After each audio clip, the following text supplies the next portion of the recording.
right. Well, thank you all so much for joining us for tonight's program, The Trial of Susan B. Anthony, Voting Rights for Women.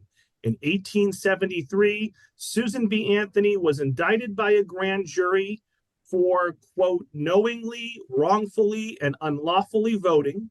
The said Susan B. Anthony being then and there a person of the female sex, close quote. So her trial, in which Anthony was convicted of breaking the law by casting a vote in a presidential election, became one of the most famous trials of the 19th century.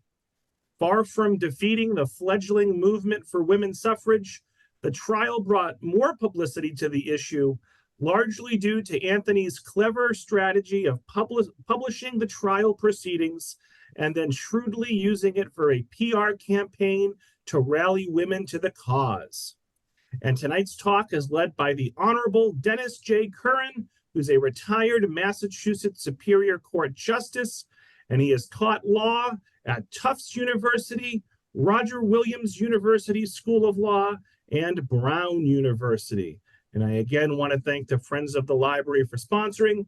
So all 150 plus folks who are watching live and the many more that will watch the recording, let's give a big virtual round of applause to Dennis for joining us tonight. And Dennis, you can take it away. Thanks so much. Thank you, Robert. Good evening, all, and welcome. It was almost 104 years ago that the first woman legally cast her vote for President of the United States. What led to that remarkable day? Well, a tremendous amount of hard work and sacrifice. We begin our story this evening with images reminding us of the tenor of those times. Now, if you'll notice, one of the interesting things that I found historically, the photo on the left with the women in black indicates photos taken in the 19th century, that is the 1800s. And then the women's suffragettes movement moved to white in the right-hand photo on the right-hand side.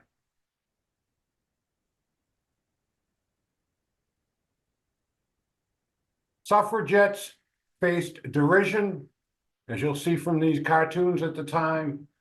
Down with the men, no men allowed. They kick a man out of a meeting. Suffragettes on the warpath, jump on him. He is only a mere man. That's a police officer, actually. And how about this one? Taking it out on hubby. I tell you, we will have the vote, you big, massive brute. Doesn't quite look like a big, massive brute there on the left. Yes, yes, and yes. And then on the right, down with the men and up with the women. These are the cartoons of the time. And this one was particularly poignant. Did I save my country for this? Says Washington.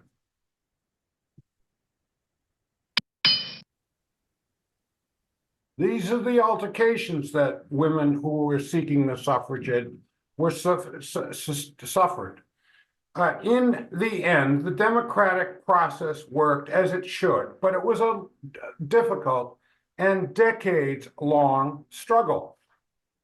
Starting out with the Seneca Falls Convention in 1848, and this is one of the later photos. As you can see, the women are dressed in black from the 19th century. Deeds, not words, were the watchwords of that particular convention. Contrary to popular myth, Susan B. Anthony, the famous suffragette on whom we're going to focus tonight, and Elizabeth Cady Stanton did not meet in 1848 at the first convention. Susan B. Anthony did not attend one. The historical fact is that they met at the second convention in 1852. And here's an example of what the women were up against. Headquarters, the National Association of Folks that are opposed to women's suffrage. And interestingly, the men all have their backs to the camera. I doubt they dared show their faces because they would get probably hell at home. Just my speculation. With the passage of a century, we tend to forget the fierce political battle between the sexes to give women the right to vote. Before we address the substance of that struggle, I thought I'd share with you a lighter and nonetheless accurate look at the way the differences between the sexes were portrayed not that long ago, when some of us were just kids. The meeting is now in order.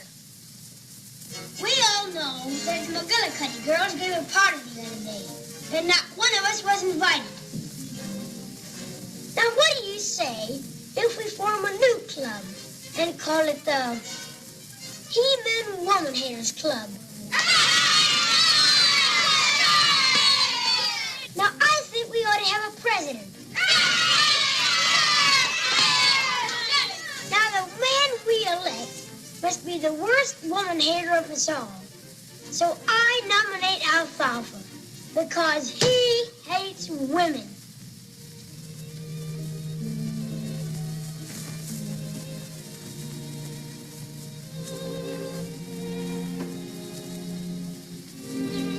To Darla from Alfalfa. Yeah, Alfalfa. What do you want? Bank wants you at a bond. What for? I don't know. Only Jiz is in boarding.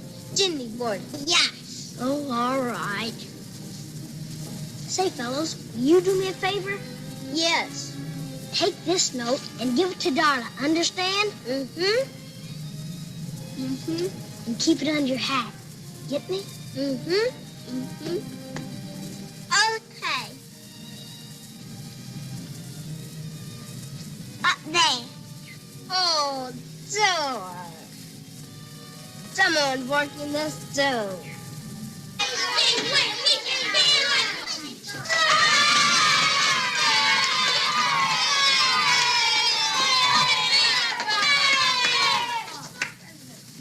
Frankie, what's this all about? Alfalfa, we've just formed a new club and elected you president.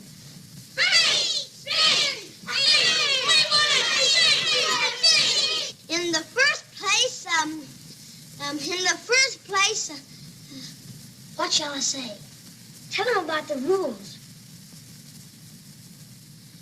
First of all, the rules of this club must be obeyed.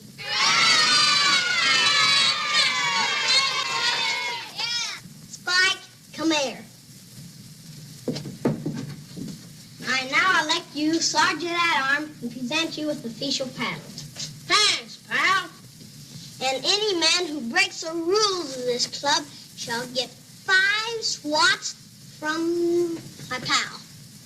And I'm just the guy that can do it, too.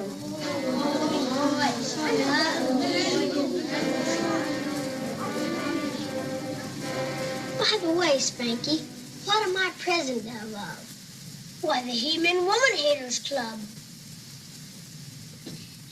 And what are the rules? No man is to be seen with girls. You can't look at them, you can't walk with them, you can't talk with them, and you can't even write letters to them. I say, Spanky, I just remembered. I got some important business to do. I'll be right back. Bye. The first woman to vote for president of the United States wasn't 104 years ago. It was cast in November 1872 by Susan B. Anthony in a courageous effort to test the United States Constitution to exercise what she believed to be her right to the franchise. For her effort, Anthony was jailed and tried. In the end, her vote wasn't counted, but it did galvanize others to mobilize, organize, strategize, and eventually convince men to give women the right to vote nearly 50 years later. Here is how Susan B. Anthony saw the issue. It was we the people, not we the white male citizens, nor yet we the male citizens, but we the whole people who formed the Union. And we formed it not to give the blessings of liberty, but to secure them, not to the half of ourselves and the half of our posterity, prosperity, but to the whole people, women as well as men. Who was Susan B. Anthony?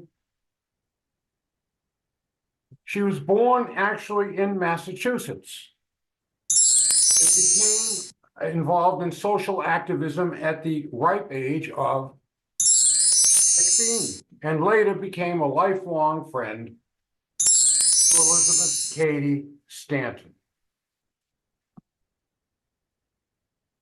Anthony believed in rights for married women. These are the rights that she was outspoken for. Believe it or not, the first right was the right to speak in a public setting, which women did not have in the 1850s, if you can believe it. Also believed in rights for married women, and finally, the right to vote. When Susan B. Anthony, at age 32, attended her first women's rights convention in Syracuse, New York, she declared that the right which women needed above every other was the right of suffrage. If you think about it, without the right of suffrage, you have no other rights because you can't control or have a say in what's going to go on. Anthony spent the next 50 years of her life fighting for the right to vote. She worked tirelessly. And that's actually an image from the second women's rights convention in 1852 that she attended as her first. She gave speeches, she petitioned Congress and state legislatures. And let me divert for a moment. The sketch on the left-hand side is actually an original sketch of that conference in 1852. The one on the right-hand side was drawn many years later, but the one on the left-hand side is historically accurate. Anthony published a feminist newspaper called The Revolution. Oh, by the way, this is her on the stump on the right-hand side, and this is an 1882 lecture, 1882 or 3 lecture in December 28th of that year. And here is the newspaper or the broadside that Anthony published, all for a cause that would not succeed until the ratification of the 19th Amendment 14 years after her death. And here's the masthead of the Revolution. What therefore God hath joined together, let not man put asunder. This issue is dated in 1870. What's that amendment? Well, the rights of citizens of the United States to vote shall not be denied or abridged by the United States or by any state on account of sex. And that's what led to the first legitimate vote for President of the United States or any federal office in November of 1920. Now, Anthony would have the satisfaction of her vote drop into a ballot box. And so let's start from the beginning. Our story starts in Rochester, New York on November 5th, 1872, which was presidential election day. And the event and the trial for illegal voting that followed created an opportunity for Anthony to spread her arguments for women's suffrage to a wider audience than had ever before happened. Anthony had actually been planning to vote long before 1872. She had taken the legal position and argued it wherever she could that the recently adopted 14th Amendment gave women the constitutional right to vote in federal elections. So let's look at that 14th Amendment, particularly one. All persons born or naturalized in the United States are citizens of the United States and of the state wherein they reside. No state shall make or enforce any law which shall abridge the privileges or immunities of citizens of the United States. Now, at first glance, you say to yourself, well, all persons born are citizens of the United States. and no state shall abridge the privileges of immunities of citizens of the United States. Well, believe it or not, women were not considered citizens, if you can believe that. The amendment said that all persons born are citizens of the United States, but women were not citizens. So, in any event, when Anthony saw this language, to her way of thinking, those privileges included the right to vote. The problem, however, was that Susan Anthony and her supporters failed to read, or probably chose to ignore, Section 2 of that same amendment, which said, when the right to vote at any election is denied to any of the male inhabitants of such state, being 21 years of age, and citizens of the United States are in any way abridged. You see that? Male inhabitants. And furthermore, she ignored the clear language of the 15th Amendment. These are all what we call the civil rights laws enacted directly after the Civil War, which were aimed at Black civil rights. And here's the 15th Amendment, Section 1. The right of citizens of the United States to vote shall not be denied or abridged by the United States or by any state on account of what?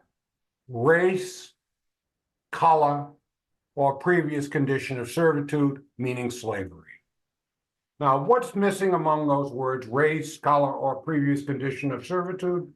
As you can see, there is no mention whatsoever in either amendment of extending the franchise to women. No mention of sex in the 15th Amendment, and in fact, the 14th Amendment refers specifically once to, remember, male inhabitants, and twice to a male citizen in the same paragraph regarding the right to vote. That's just the way it was. I didn't write these words. That's what the drafters of those amendments wrote and obviously meant. But one lawyer who was married to a suffragette thought that the language of Section 1 of the 14th Amendment could be interpreted as allowing the women to vote. And that was all Susan B. Anthony and Elizabeth Cady Stanton needed to hear. They published that lawyer's analysis in their newspaper, The Revolution, and urged women to vote. And when denied the right to vote, they intended to sue. On November 1st, 1872, Anthony and her 3 sisters entered a voter registration office set up in of all places, a barbershop. What image does that give to you? Women were not allowed to go into a barbershop, and that was a male bastion in those days. They were part of a group of 50 women that Anthony had organized to register to vote in her hometown of Rochester, New York. When the women entered the barbershop, the women saw 3 young men serving as election registrars stationed in the office. Anthony walked directly to the registrars, and as one of them later testified, demanded that we register them as voters. They refused Anthony's request, but she persisted, quoting the 14th Amendment citizenship provision and the article from the New York State Constitution pertaining to voting, which contained no sex disqualification. The registrars were unconvinced. And finally, according to one account, Anthony gave the men an argument that she thought might get their attention. If you refuse us our rights as citizens, I'll bring charges against you in criminal court, and I'll sue each of you personally for large damages. And then adding, I know I can win. I have Judge Selden as the lawyer. He's a retired judge, by the way. There is no shortage of money to back me up. Registrars were stunned. They sought the advice of their supervisor of elections, who told them that they should allow the women to take the oath of registry. He told them, young men, do you know the penalty of law if you refuse to register these names? Registering the women, he advised, would put the entire onus of the affair on them. And in all, 14 Rochester women successfully registered to vote that day, leading to calls in one newspaper for the arrest of the voting registrars who complied with the women's demand. One newspaper editorialized, "Citizenship no more carries the right to vote than it carries the power to fly to the moon." Little wouldn't they know about 100 years plus that we would be on the moon. If these women offer to vote, they should be challenged, and if they take their oaths and the inspectors receive and deposit their ballots, they should all be prosecuted to the full extent of the law. Soon after the polls opened for the presidential election of 1872, Anthony and 7 or 8 other women cast their ballots. The election registrars voted 2-1 to accept Anthony's vote, and her folded ballot was deposited in a ballot box. One of the registrars later testified as to feeling caught between a rock and a hard place. Decide which way we must, we were liable to prosecution. We were expected to make an infallible decision inside of 2 days of a question in which some of the best minds of the country are divided. 7 or 8 more women of Rochester successfully voted that afternoon. Anthony's vote went to elect President Ulysses S. Grant and other Republicans based on that party's promise to give the demands of women a respectful hearing. Not necessarily to give them the vote, but just to give them a hearing. By contrast, the Democrats wouldn't even give them a hearing. Later that day, Anthony wrote of her accomplishment to her close friend and fellow suffragette, Aunt Elizabeth Cady Stanton. And look at that cartoon, not cartoon, that sketch, the female agitators. All right, so here's the letter Anthony wrote to Stanton. "Well, I've been and gone and done it. Positively voted the Republican ticket straight this AM at 7 o'clock.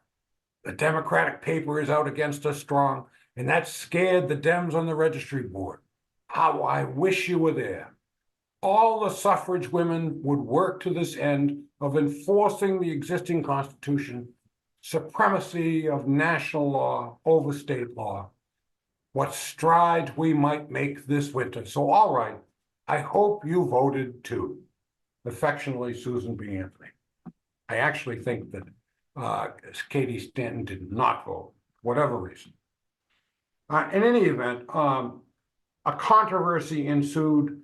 Susan B. Anthony's vote was a major topic in the days that followed. A Democratic poll watcher filed a complaint charging Anthony with casting an illegal vote, challenging Anthony's both her registration and her subsequent vote. And a United States commissioner, who's now comparable to what we would call a United States magistrate, issued a warrant for Anthony's arrest. The warrant charged Anthony with voting in a federal election, quote, "without having a lawful right to vote and in violation of the Enforcement Act," which was enacted by Congress in 1870. The law carried a maximum penalty of $500 or 3 years in prison. Anthony's arrest, however, was delayed for 4 days to allow time for the United States commissioners to meet and discuss the case. They weren't sure whether prosecution should go forward. Discuss the case with prosecutors in the United States District Attorney's Office for New York. Now, we now call the United States District Attorney simply the United States Attorney, but it was called the United States District Attorney in those days. And the United States Deputy Marshal eventually showed up at Anthony's home and arrested her. When she arrived at the jail, Anthony was surprised to learn that among those arrested for their activities were not only the 14 other women voters, but also the election registrars who had authorized their votes. They were all in the same jail cell.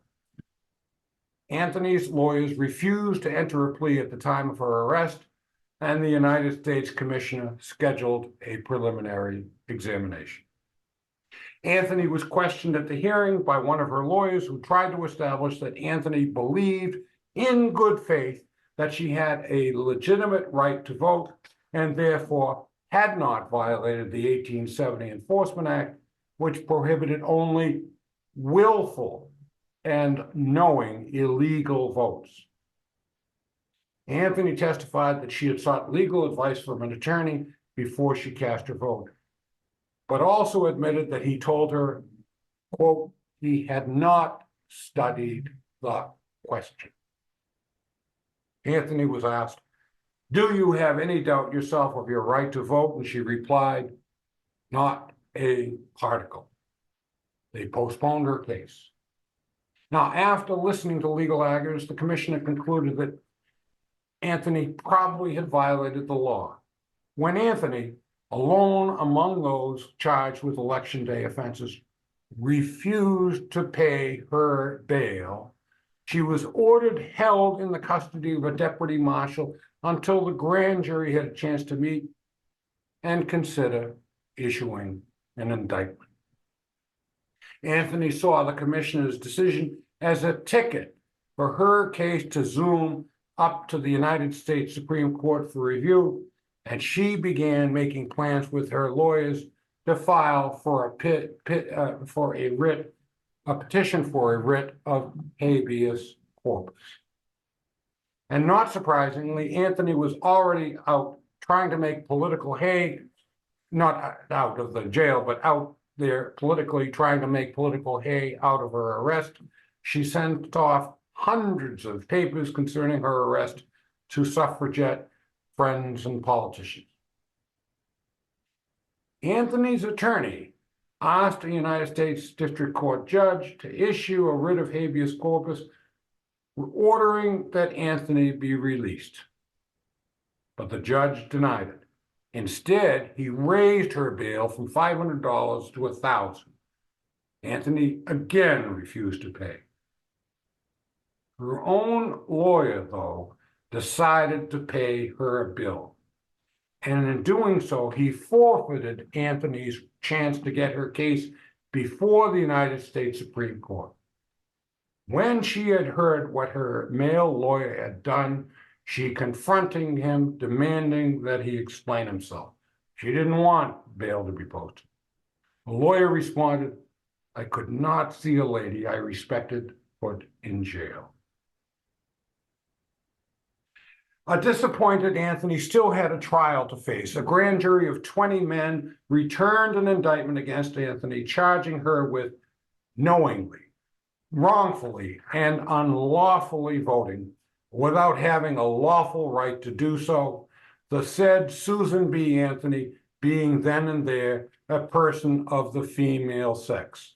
And here is a copy of the actual indictment. Now, obviously, no one had ever been charged, so if you look in the very middle of it, it's very difficult to read, but it says, without having a lawful right to vote in said first election district.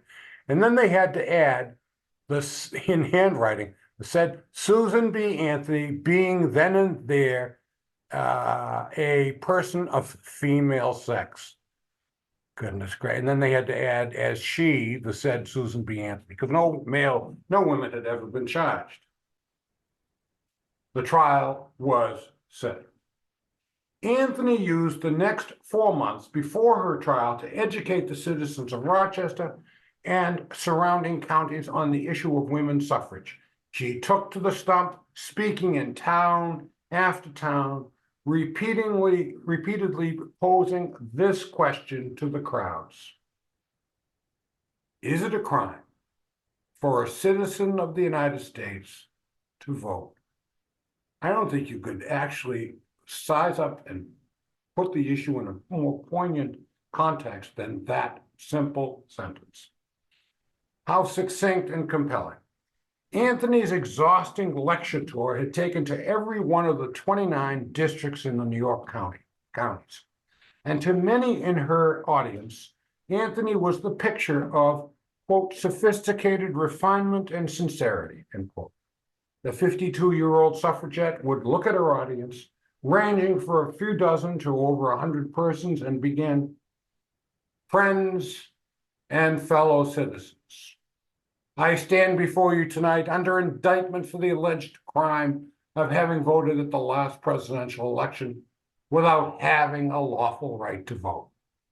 It shall be my work this evening to prove to you that in thus voting, I not only committed no crime, but instead simply exercised my citizen's right guaranteed to me and all United States citizens by the national Constitution, beyond the power of any state to deny.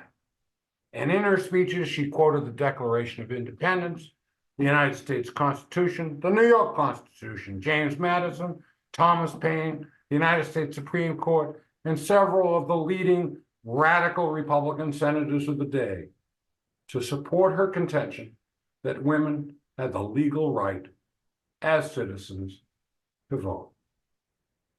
She argued also that natural law, as well as a proper interpretation of the Civil War amendments, gave women the power to vote. Her lecture tour began to worry her prosecutor. And in a letter to Senator Benjamin F. Butler of Massachusetts, Anthony wrote, "I've just now canvassed this county," the county in which she was going to be tried, "from which my jurors are to be drawn. And I rather guess the United States District Attorney, who is very bitter, will hardly find 12 men so ignorant on the citizens' rights as to agree on a verdict of guilty."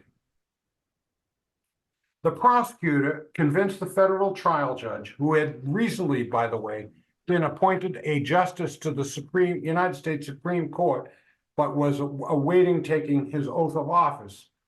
That particular judge was going to hear Anthony's case. He was not on the Supreme Court. He was a state judge in New York.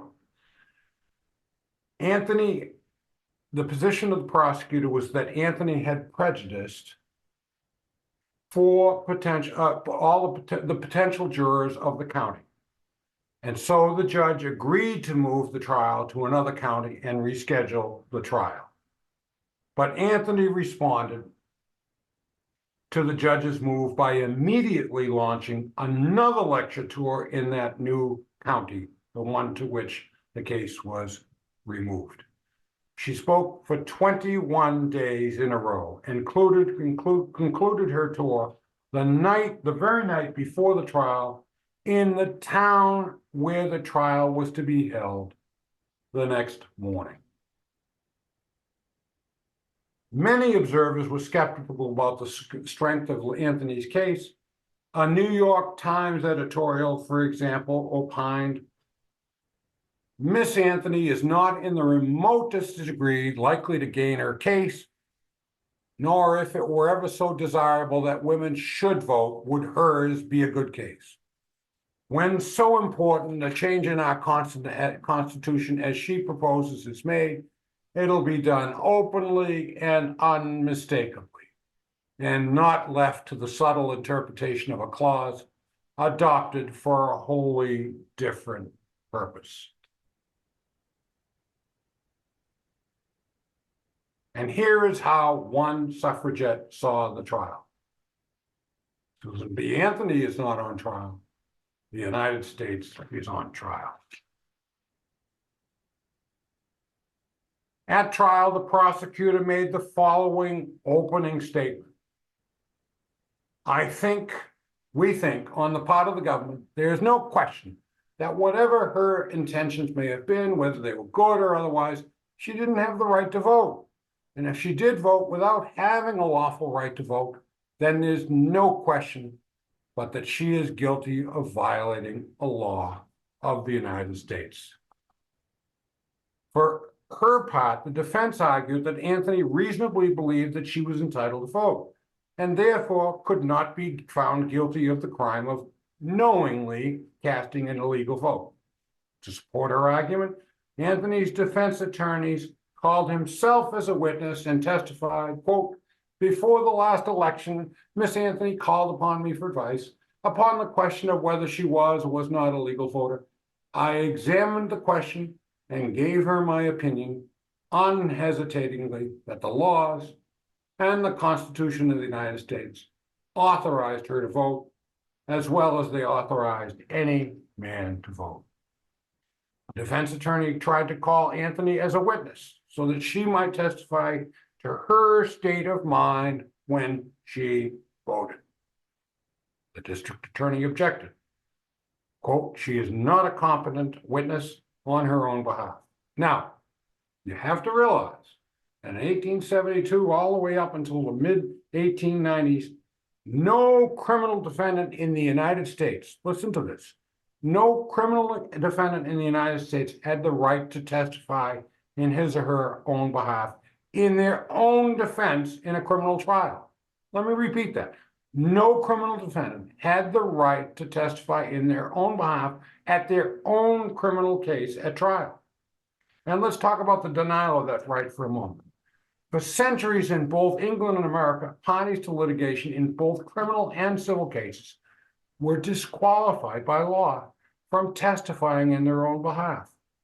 Only disinterested or neutral witnesses were permitted to testify, because in those days it was believed that if you were charged with a crime, you had a personal interest in the case and believed, listen to this, and would inevitably lie. Personal interest was thought to be so strong that it would overpower even the obligations of an oath, and swearing to tell the truth would not remove that disqualification. So, when a defendant was brought to trial in the 1700s or 1800s America, no criminal defendant had ever advanced the novel claim in any American case that he or she had the right to testify in their own defense. And none would do so until well after the Civil War, when the right to testify would gain recognition, mainly as a result of legislation.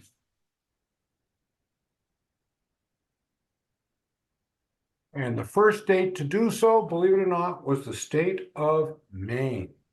Now, although a defendant had no right to give sworn testimony, he or she did have the right to make an unsworn statement in open court, but only after the jury had found him or her guilty. All right?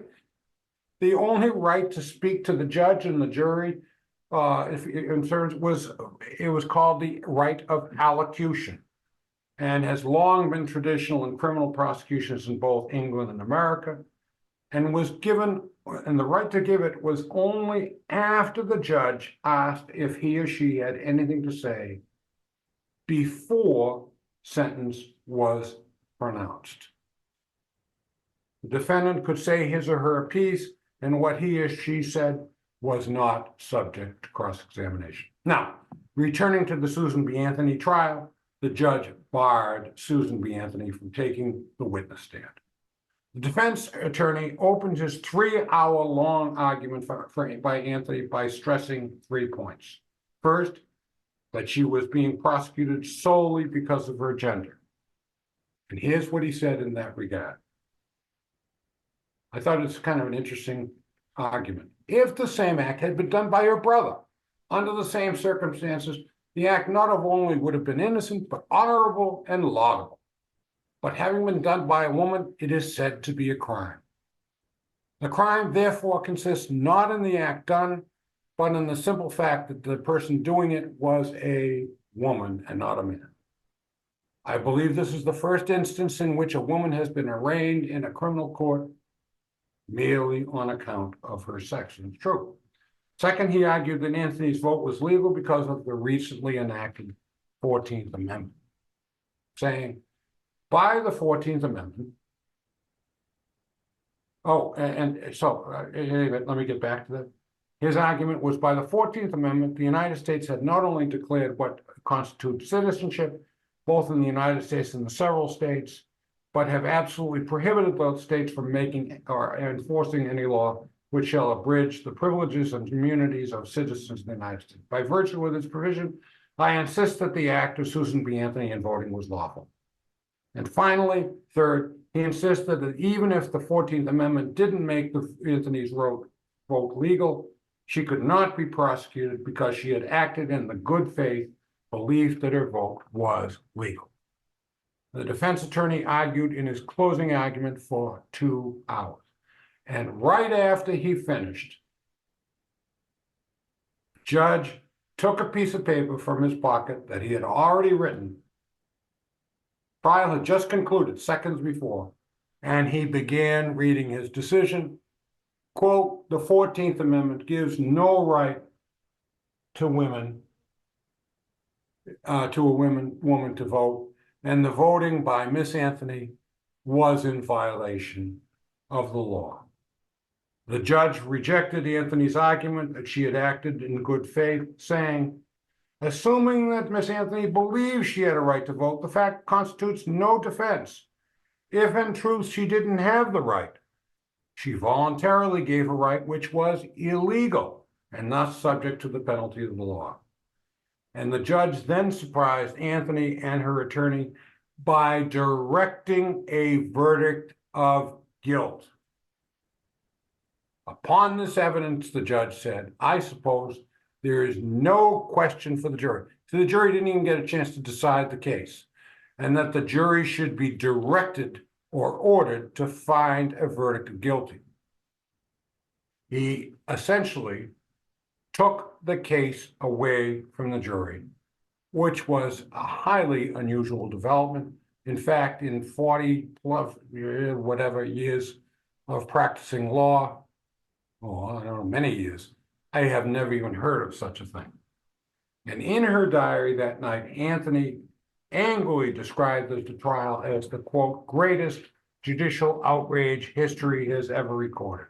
We were convicted before we had a hearing, and the trial was a mere farce. Had the jurors had an opportunity to deliberate, it's entirely possible that Anthony might have not been convicted.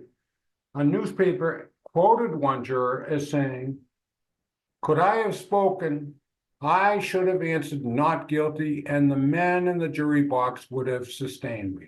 That was Anthony quoting one of the jurors.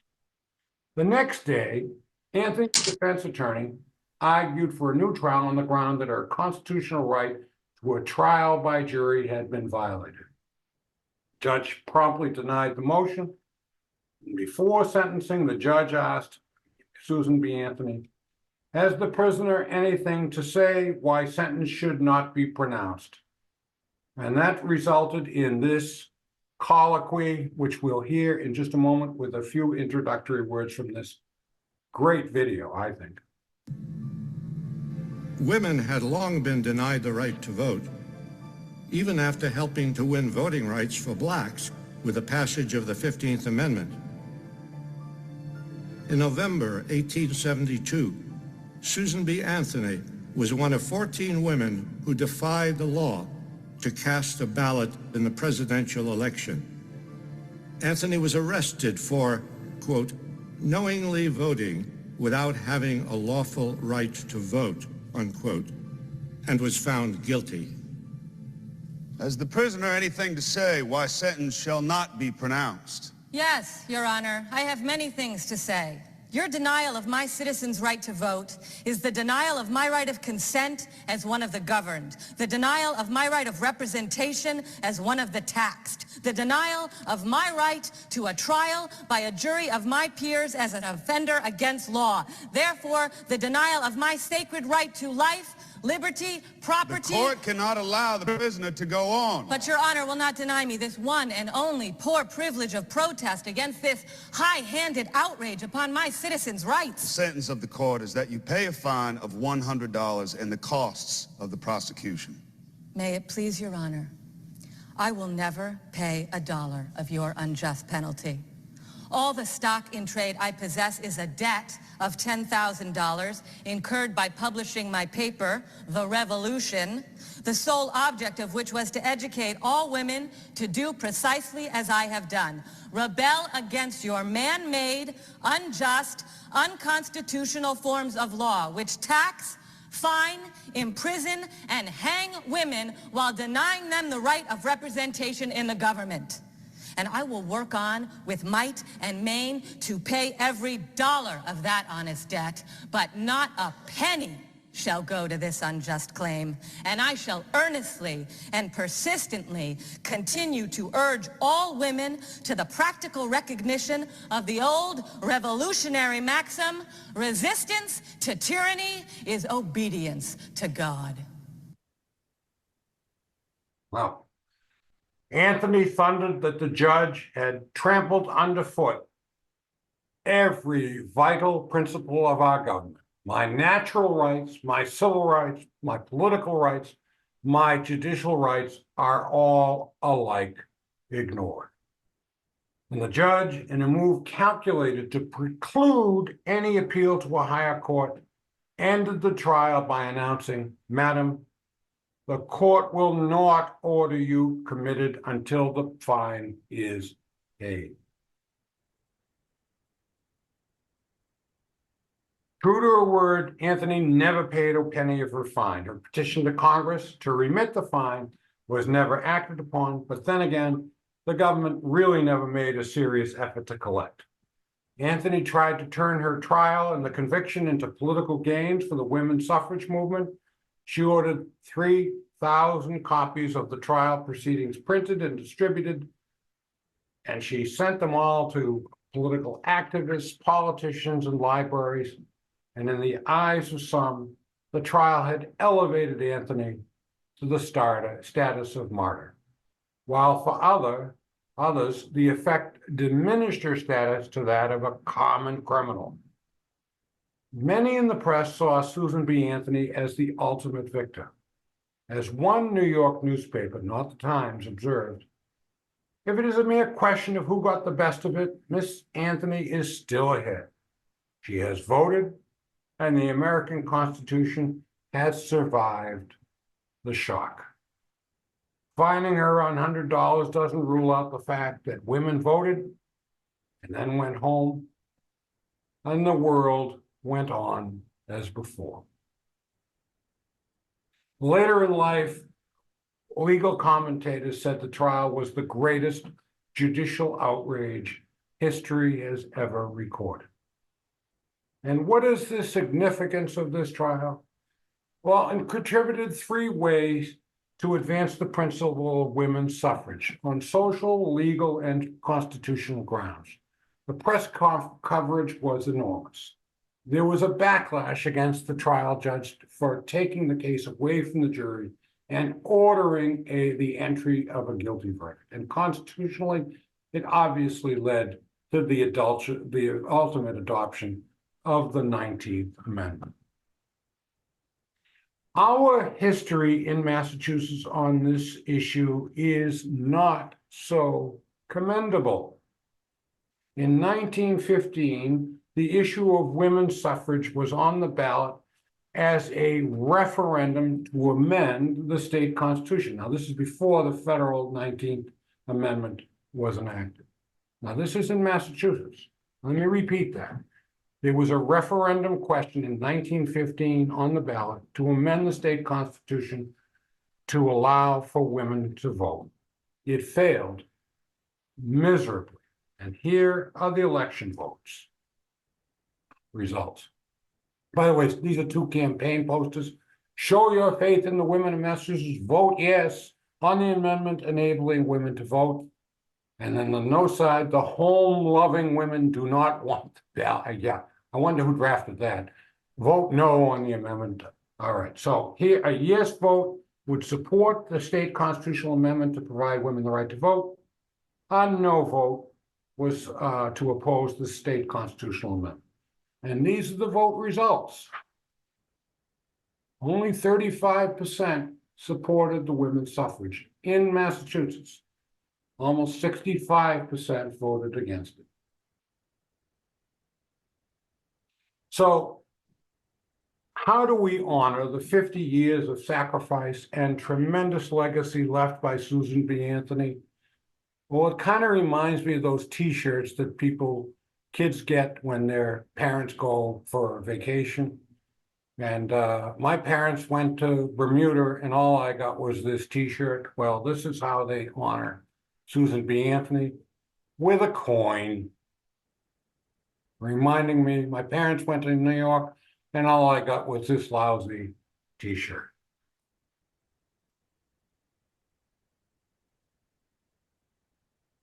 I thought this was kind of cute. I may be your leader someday. This was done 80, 90 years ago or so.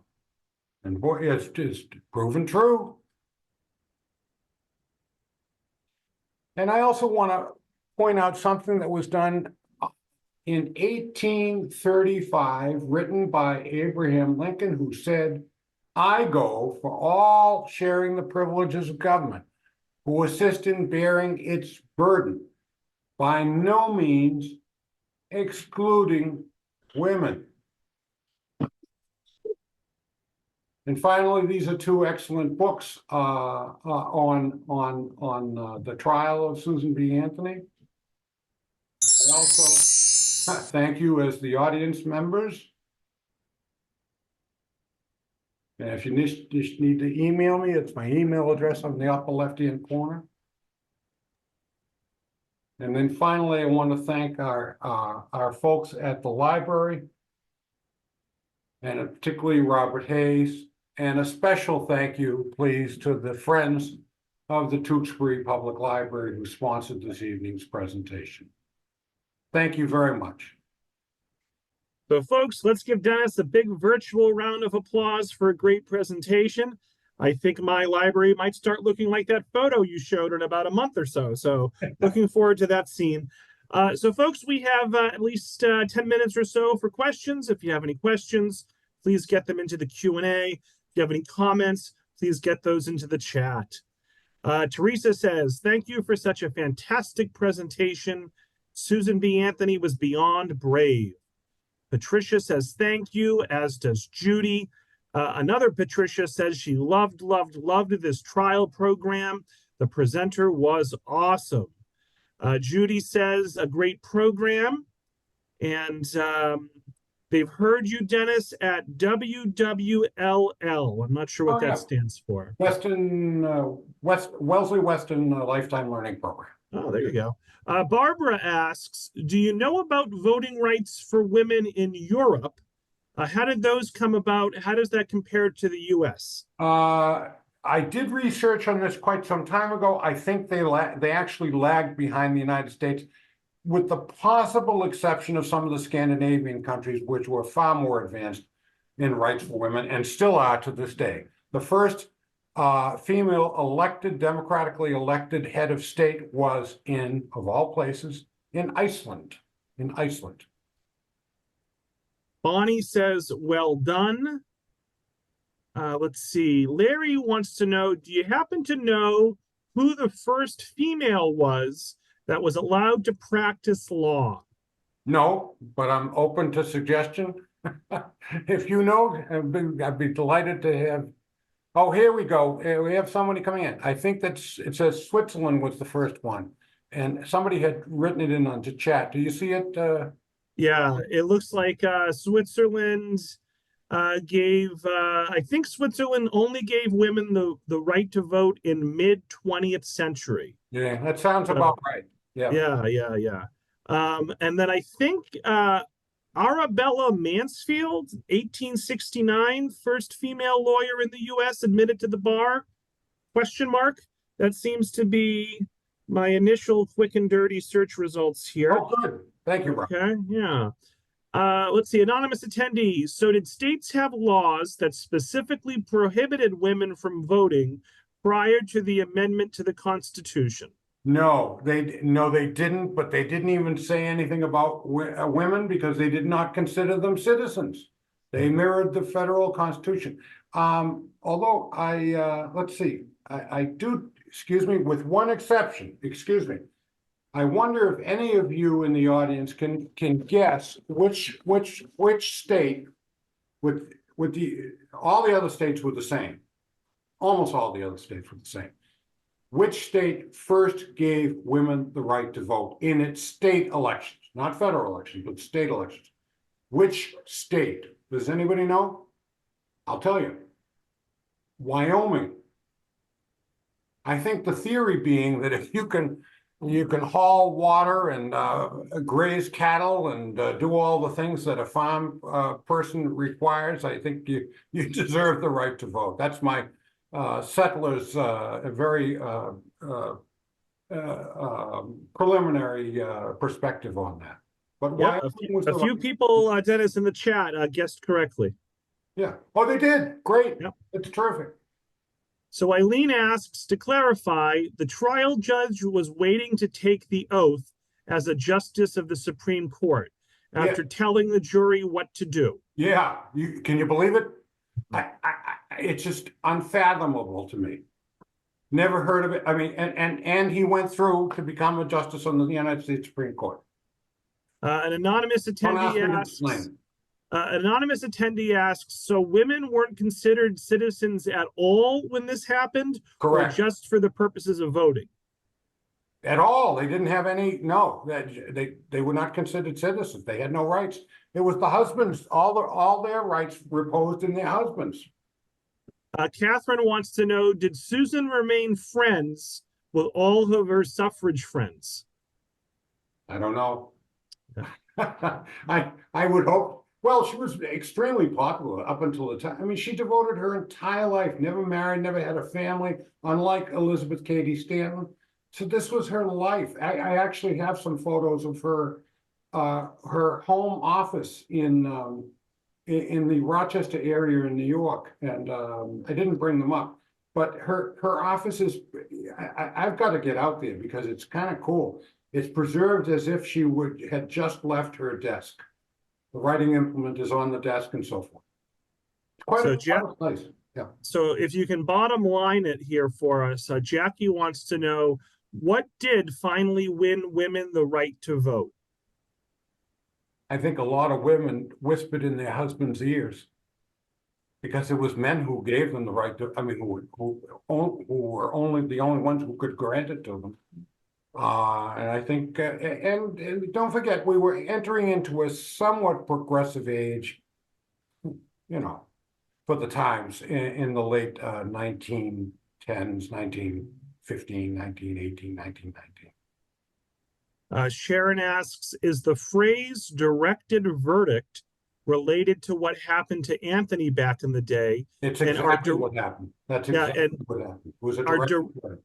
Are directed verdicts still used today sometimes? Yes, they are. If a plaintiff, meaning a person or a corporation or whoever it is, bringing the claim has not made out the facts sufficient to arise to the status of the legal claim, the judge does have the authority to direct a verdict of a dismissal. It's very, very, very rarely done. As a matter of fact, in 450 cases, I never did it.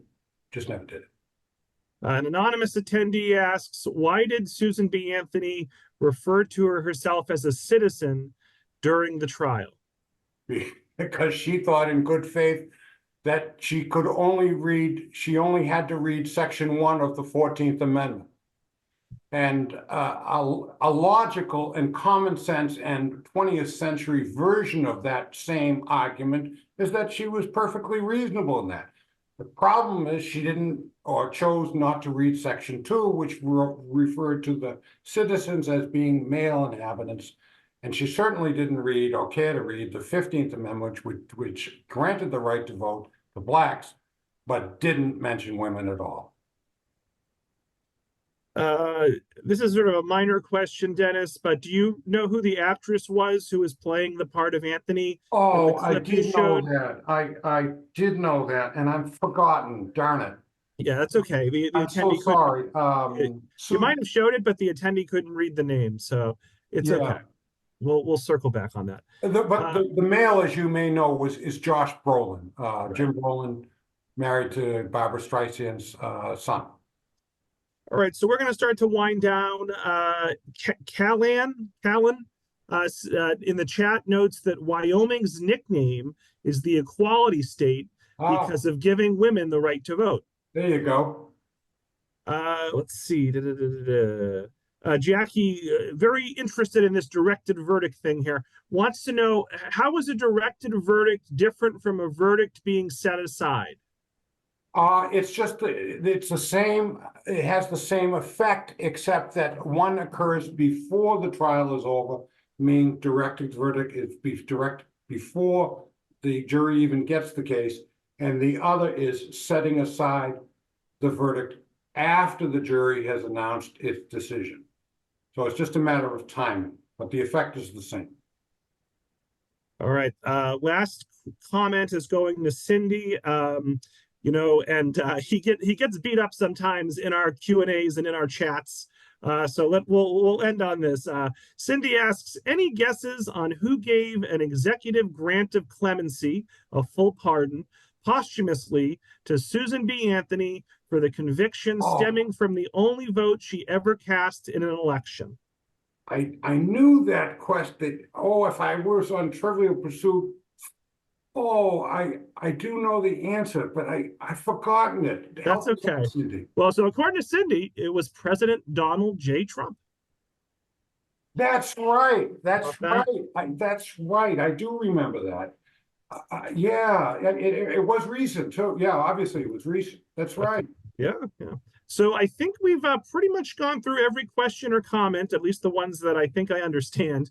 Okay. So I think we'll wrap it there, Dennis. Do you have any last words for the audience, Dennis, before we wrap it up? No, Robert, thank you very much for your kindly hosting and inviting me. And I do appreciate these opportunities to share this subject matter. And what do we have coming up in April, Robert?